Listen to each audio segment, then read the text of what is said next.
السلام علیکم ورحمۃ اللہ وبرکاتہ۔ ناظرین، Indian film star actress Sara Khan, ہم آپ کو اس کی ایک ویڈیو دکھاتے ہیں جس میں اس نے اسلام کی توہین کی اور اس کے ساتھ ساتھ سچے اور پکے مسلمانوں کے دلوں کو چھلنی کیا۔ وہ یہ کہتی ہے کہ اسلام میں خواتین کے بارے میں کیوں حکم ہے کہ وہ پردے میں رہیں، مردوں کو حکم ہونا چاہیے کہ وہ اپنی نظروں کو نیچا رکھیں، مردوں کو یہ حکم ہونا چاہیے اور خواتین اپنی مرضی سے زندگی گزاریں، ہم آزاد ہیں، آزادی والی زندگی گزاریں۔ اور اس کے بعد پھر اس نے ایک اور ویڈیو بنائی جس میں وہ اپنی اس غلطی کا اعتراف کرتی ہے کہ میں نے یہ الفاظ غلط کہے ہیں، میں تمام مسلمانوں سے معافی مانگتی ہوں۔ تو آئیے سنتے ہیں ڈاکٹر ذاکر نائک صاحب سے کہ انسان کے بارے میں، خصوصاً مسلمان مرد و خواتین کے بارے میں اللہ تعالیٰ نے پردے کا کیا ارشاد فرمایا ہے۔ مسلمان کمیونٹی میں یہ کہا جاتا ہے کہ لڑکیوں کو پردہ کرنا چاہیے، تو مسلمان کمیونٹی میں یہ کیوں نہیں کہا جاتا کہ لڑکوں کو آنکھوں میں پردہ کر دینا چاہیے اور لڑکیوں کو کھلا رہے گھومنا چاہیے؟ I am Muslim my self and میری صرف ایک ہی کمپلین ہے ٹورڈز دوز پیپل جو کھڑے ہو جاتے ہیں برقع برقع برقع۔ ارے شرم کرو تم لوگ پہلے اپنی آنکھوں پہ کہ تم وہ چیز کیوں دیکھ رہے ہو، تمہیں پردہ کرنا چاہیے، ہم کیوں پردہ کریں؟ ویمن، ہم لوگوں کی عزت سب سے زیادہ ہونی چاہیے کیونکہ ہم نے ہی تمہیں پیدا کیا ہے، ورنہ تم آتے کہاں سے سالے؟ ہائی گائز، ویڈیو ہے ایک جو بہت وائرل ہو رہی ہے دیٹ میں نے اسلام کے اوپر کامنٹ کیا ہے، برقعے کے اوپر کامنٹ کیا ہے، اور میرا کہنے کا مطلب وہ نہیں تھا، میرے الفاظ غلط تھے، میرا طریقہ کہنے کا بالکل غلط تھا چیزوں کو جس طرح سے میں نے بولا ہے۔ اور میں کوئی نہیں ہوتی کسی بھی ریلیجن کے لیے آواز اٹھانے والی یا اس کے اوپر پوائنٹ آؤٹ کرنے والی، اس کے لیے میں بہت بہت معافی مانگتی ہوں ٹو آل دا مسلمس جنہوں نے بھی جن کے بھی ایموشنز کو میں نے ہرٹ کیا ہے، اور جو بھی میں نے باتیں کہی ہیں میرا وہ بالکل مطلب نہیں تھا۔ آئی ایم ایکسٹریملی سوری، اینڈ بس یہی کہنا چاہوں گی دیٹ غلطی انسان سے ہی ہوتی ہے، and I am a human, اور مجھ سے بہت بڑی غلطی ہوئی ہے، so I just want to apologise for that and I am extremely sorry. کہ اسلام خواتین کو اپنے حقوق نہیں دیتا، اسی لیے اسے حجاب میں رکھتا ہے۔ اسلام ڈیگریڈز اے وومن، اسلام خواتین کے حقوق نہیں دیتا، اسی لیے اسے حجاب میں رکھتا ہے اور اس کے اوپر ظلم کرتا ہے۔ اس جواب کے پہلے ہم یہ سمجھ لیں کہ تاریخ میں ہم پڑھیں گے خواتین کے ساتھ کیا سلوک کیا گیا ہے، وہ ہم جان لیں، پھر ہم جواب پہ آئیں گے۔ اگر آپ بیبلونین کی تاریخ پڑھیں گے، ہسٹری آف بیبلونین سویلائزیشن، اس میں یہ لکھا ہے کہ جب بھی کوئی مرد قتل کرتا تھا اس کو سزا ملنے کے بدلے اس کی بیوی کو سزا ملتی تھی۔ اگر آپ گریک سویلائزیشن پڑھیں گے، اس میں ایک خاتون تھی جس کا نام تھا پینڈورا، ایک امیجنری وومن تھی پینڈورا، جو گریک لوگ کہتے تھے اس کے وجہ سے ساری مشکلات جو دنیا میں ہیں وہ اس خاتون کی وجہ سے ہے۔ ان کا ایک تصور تھا جو غلط تھا، اور اس گریک سویلائزیشن میں خاتون کی عزت ہی نہیں تھی، ویشیا پنا کافی کامن تھا، عام تھا۔ اگر آپ رومن سویلائزیشن پڑھیں گے، اس کے اندر بھی nudity and prostitution was very common, ننگا پن اور ویشیا پنا بہت عام تھا۔ خواتین لوگ صرف مزے کے لیے استعمال کیے جاتے تھے اور چھوڑ دیے جاتے تھے۔ اگر آپ ایجپشین سویلائزیشن پڑھیں گے، اس میں خواتین کو یہ کہا جاتا تھا کہ وہ شیطان کی ایک نشانی ہے۔ اگر آپ عرب سویلائزیشن پڑھیں گے، قرآن نازل ہونے کے پہلے عربستان میں یہ حال تھا کہ اکثر جب کوئی لڑکی پیدا ہوتی تھی اسے زندہ گاڑ دیا جاتا۔ الحمدللہ ثم الحمدللہ، قرآن نازل ہونے کے بعد یہ جو غلط کام بند ہو گیا۔ افسوس کی بات ہے کہ اپنے ہندوستان میں اب تک ہے۔ اسلام ایک وہ مذہب ہے اور محمد صلی اللہ علیہ وسلم وہ شخص ہے جن نے خواتین کا عہدہ اونچا کیا، الحمدللہ، انہیں حقوق دیے، انہیں رائٹس دیے، لیکن اس کے ساتھ یہ بھی دکھایا کس طریقے سے اس حقوق کو قائم رکھے، کس طریقے سے اس عہدے کو قائم رکھے۔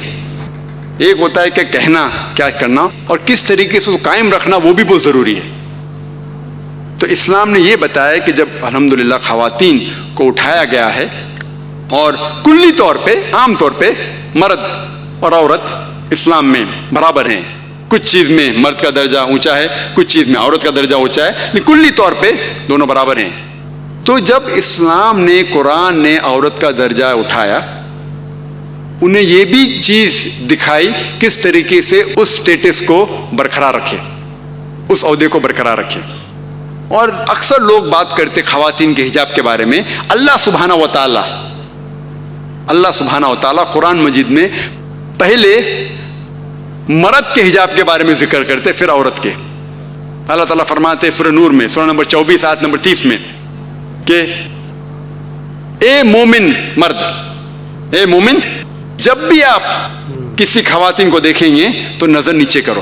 اس کا مطلب جب بھی کوئی مرد خاتون کو دیکھتا ہے اور کچھ بھی غلط خیالات اس کے دل میں آتے ہیں, امیڈیٹلی قرآن کا حکم ہے کہ نظر نیچے کرو. ایک وقت ایک مسلمان ایک لڑکی کو گھور کے دیکھ رہا تھا, تو میں نے اس سے کہا بھائی صاحب آپ کیا کہہ رہے ہیں, یہ حرام ہے. تو اس نے کہا کہ ہمارے محمد صلی اللہ علیہ وسلم نے کہا کہ پہلی نظر معاف ہے, دوسری حرام ہے. میں نے اب تک آدھی نظر بھی پوری نہیں کیا. تو محمد صلی اللہ علیہ وسلم حدیث میں فرماتے ہیں کہ پہلی نظر معاف ہے, دوسری حرام ہے. اس کے مطلب یہ نہیں کہ اب 10 منٹ تک کے لڑکی کو گھورتے رہو بنا پل کے جھپکائے اور کہیں گے کہ نظر پوری نہیں ہے.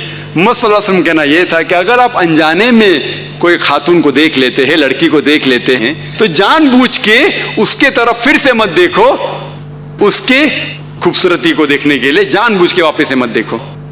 دوسری آیت قرآن مجید کے اللہ تعالیٰ فرماتے ہیں سورہ نور میں, سورہ نمبر 24 آیت نمبر 31 میں کہ اے مومن عورتیں, اے مومنہ, آپ جب بھی کوئی مرد کو دیکھے تو اپنے نظر نیچے کرو اور اپنے سر کے اوپر جو کپڑا ہے یا دوپٹہ ہے اسے اپنی چھاتی کے اوپر ڈھانک لو, اور اپنی زینت کسی کو بھی مت دکھاؤ, صرف اپنے شوہر, اپنے بیٹے, اپنے والد, اور ایک بڑی فرشت ہے جو محرم جس سے شادی نہیں کر سکتے دیا گیا ہے. عام طور پہ حجاب کے لیے 6 فرائض ہیں, 6 نقطے ہیں, 6 پوائنٹس ہیں. نمبر 1 ایکسٹینٹ اورا, جو مرد کے لیے ہے کم از کم ناس سے لے کے گھٹنے تک, اور خواتین کے لیے پورا جسم ڈھکا رہنا چاہیے. صرف جو دکھ سکتا ہے وہ چہرہ اور ہاتھ. کچھ علماء کہتے ہیں یہ بھی ڈھکا ہونا چاہیے. باقی 5 باتیں خواتین اور مرد کے لیے یکساں ہے. دوسرا پوائنٹ, جو کپڑے وہ پہن رہے ہیں وہ اتنے پتلے نہیں ہونا چاہیے تاکہ کوئی اس کے آر پار دیکھ سکے. تیسرا پوائنٹ, ایسے کپڑے, چست کپڑے نہیں ہونا چاہیے جس سے جسم کا ڈھانچہ دکھ سکے. چوتھا پوائنٹ, کپڑے اتنے بھڑکیلے نہیں ہونا چاہیے کہ دوسرے جنس کو متاثر کرے. 5واں پوائنٹ, کپڑے غیر جنس کے, عورت مرد کے کپڑے نہ پہنے اور مرد عورت کے کپڑے نہ پہنے. اور چھٹا کہ کوئی غیر مسلم کے کپڑے نہ پہنے جو اس کی نشانی ہے. یہ 6 پوائنٹ ہے حجاب کے, 6 نقطے ہیں, 6 فرائض ہے حجاب کے. اور اللہ سبحانہ وتعالیٰ فرماتے سورہ احزاب میں, سورہ نمبر 33 آیت نمبر 59 میں, یا نبی کہہ دو اپنے بیٹیوں سے, اپنے بیویوں سے اور مومنہ سے, مومن خواتین سے, کہ جب بھی وہ باہر جائے تو جلباب پہنے, اپنے آپ پہ اوڑھ لے جلباب, تاکہ لوگ انہیں پہچان سکے اور انہیں پریشان نہ کرے. People will not molest them, کہ لوگ انہیں پہچانے اور ان کی عزت سے نہ کھیلے. مثال کے طور پہ اگر دلی کے سڑک پہ مثال کے طور پہ 2 جڑواں بہن جو بہت خوبصورت ہے, ہو بہو خوبصورت ہے, بہت خوبصورت ہے, 2 جڑواں بہن چل رہے ہیں دلی کے سڑک پہ. ایک جڑواں بہن پہنی ہوئے اسلامک لباس, پورا جسم ڈھکا ہوا, صرف چہرہ اور ہاتھ دکھ رہا ہے. اور دوسری بہن پہنی ہوئی مغربی لباس, منی اسکرٹس یا شارٹ, مغربی لباس تو منی اسکرٹس یا شارٹس جو تن کو کم ڈھک رہا ہے اور دکھا رہا ہے زیادہ. اور دونوں جڑواں بہن اگر دلی کے سڑک کناٹ پلیس اگر وہاں چل رہے ہیں اور سڑک کے کونے پہ کنارے پہ ایک لفنگا ٹھہرا ہوا ہے لڑکی کو چھیڑنے کے لیے. میرا یہ سوال ہے کہ وہ لفنگا کس کو چھیڑے گا؟ وہ بہن کو جو اسلامک لباس پہنی ہوئی ہے, حجاب پہنی ہوئی, کیا وہ بہن جو مغربی لباس پہنی ہوئی ہے کس کو چھیڑے گا؟ جو مغربی لباس پہنا ہوا ہے. قرآن صحیح کہتا ہے کہ حجاب خواتین کو محفوظ رکھتا ہے اور عزت برقرار رکھتا ہے. اور اس کے بعد اسلامی شریعت یہ کہتی ہے کہ اگر کوئی آدمی کسی عورت کا بلاత్కాر کرتا ہے, جبر زنا کرتا ہے, تو اس کے لیے سزائے موت, ڈیتھ پینلٹی. بہت سے غیر مسلم کہیں گے سزائے موت آج کی تاریخ میں 21ویں صدی میں سزائے موت, کتنا بے درد دین ہے یہ اسلام, کتنا ناگوار دین ہے. لیکن میں سوال پوچھا ہوں ہزاروں غیر مسلم سے, اب بھی پوچھ رہا ہوں کے طور پہ, خدا نہ کرے کوئی آپ کی ماں یا آپ کی بہن کا بلاత్కాر کرتا ہے اور وہ بلاత్కాر کرنے والے کو آپ کے سامنے لایا جاتا ہے اور آپ کو جج بنایا جاتا ہے, آپ کیا سزا اسے دیں گے؟ اور 100% مجھے جواب یہ ملا کہ سارے غیر مسلم نے کہا کہ ہم اسے سزائے موت دیں گے. کچھ غیر مسلم نے یہ بھی کہا کہ ہم اسے تڑپا تڑپا کے ماریں گے. تو جب آپ کی کوئی والدہ یا آپ کی بہن کا بلاత్కాر کرتا ہے, آپ کو اس سے سزائے موت دینے کا ہے, دوسری کسی بہن کا بلاత్కాر کرتا ہے, آپ کے سزائے موت غلط ہے. یہ ڈبل سٹینڈرڈز کیوں؟ جو لا ہوتا ہے یہ کیوں ہونا چاہیے؟ اگر آپ جانتے, آج جو لوگ کہتے ہیں امریکہ اتنی ایڈوانسڈ ملک ہے, لوگ اس کی طرف دیکھتے, آپ جانتے وہ ایک ملک ہے جس میں زیادہ بلاత్కాر ہوتے ہیں. ایک ملک ہے جو نمبر 1 پہ نہیں ہے لیکن جو میکسیمم ریپ جتنے دنیا میں ہوتے اس میں سے ایک ملک ہے USA. FBI کے اسٹیٹسٹکس کے حساب سے 1991 کہ FBI کے اسٹیٹسٹکس کے متعلق اس میں لکھا گیا ہے کہ ہر روز امریکہ میں 1756 بلاత్కాر ہوتے تھے.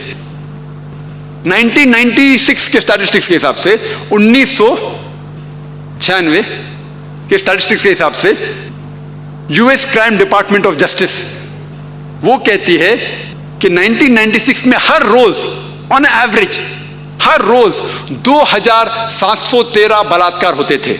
91 میں 1756, 96 میں 2713. امریکن لوگ اور ذرا زیادہ بولڈ ہو گئے اور ہمت والے ہو گئے. ہر روز 2713 یعنی ہر 32 سیکنڈ میں ایک بلاత్కాر ہوتا ہے امریکہ میں آج کی تاریخ میں. ہم اس آڈیٹوریم میں لگ بھگ 2 گھنٹے سے ہیں. 2 گھنٹے سے جب سے ہم اس آڈیٹوریم میں ہیں 200 بلاత్కాر امریکہ میں ہو بھی چکے ہوں گے. میں آپ کو یہ پوچھنا چاہتا ہوں, اگر ہم اسلامک شریعت لاگو کرے امریکہ میں کہ کوئی بھی مرد کوئی خواتین کو دیکھے اور کوئی بھی غلط تصور اس کے دماغ میں آیا, اسے اپنی نظر نیچے کرنا چاہیے. اس کے بعد خواتین سارا جسم ڈھکے, صرف چہرہ اور ہاتھ چھوڑ کے. اس کے بعد اگر کوئی مرد بلاత్కాر کرتا ہے سزائے موت. میں یہ پوچھنا چاہتا ہوں کہ امریکہ میں بلاత్కాر کی فیصد بڑھیں گی, وہی رہیں گی یا گھٹیں گی؟ گھٹیں گی. آپ اسلامی شریعت لاگو کرو اور امیڈیٹلی آپ کو ریزلٹس ملیں گے. اور جو ایکس ہوم منسٹر تھے LK اڈوانی, ابھی نہیں ہیں, اس دیش کے ہوم منسٹر تھے, ان نے تجویز کی تھی, ان نے کہا تھا گورنمنٹ سے کہ بلاత్కాر کرنے والے کو ڈیتھ پینلٹی ملنی چاہیے. اور میں الحمدللہ انہیں کانگریچولیٹ کیا. LK اڈوانی جو ہوم منسٹر تھے, ابھی نہیں ہیں, ان نے کہا تھا چند سال پہلے کہ بلاత్కాر کرنے والوں کو سزائے موت ہونا چاہیے. اور میں ان کی اس بات پہ سہمت ہوں. باقی بات سے شاید سہمت نہیں ہوں, بٹ اس بات پہ تو سہمت ہوں. اور انشاءاللہ جو اگلے ہوم منسٹر آئیں گے وہ یہ کہیں گے کہ خواتین کو حجاب بھی پہننا پڑے گا انشاءاللہ.